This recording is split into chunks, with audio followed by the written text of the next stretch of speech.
So Thomas MacDonagh was born in 1878. He was a teacher and a writer and a poet.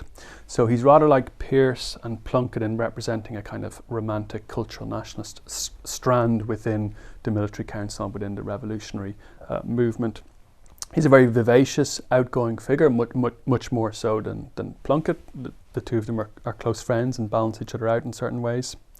Thomas MacDonagh is politicised through cultural nationalism. Again, very typical of the revolutionary generation.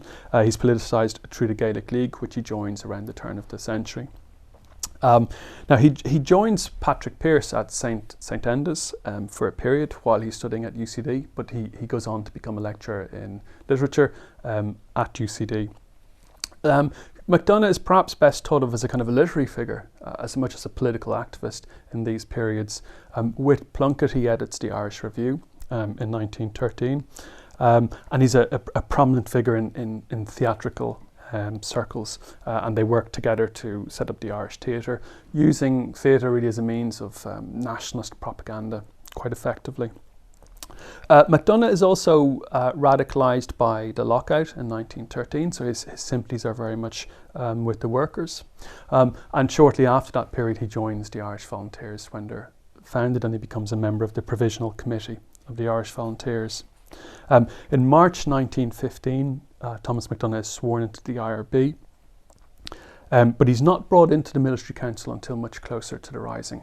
The idea was to only bring people into the military council as and when they were needed. As with the other figures on the military council, MacDonagh's role in the Irish Volunteers makes an important figure in bringing the volunteers into the Fenian insurrection.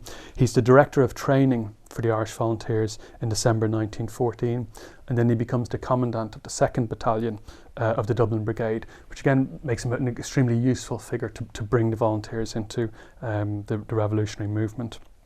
And in January 1916, he's added to the military council.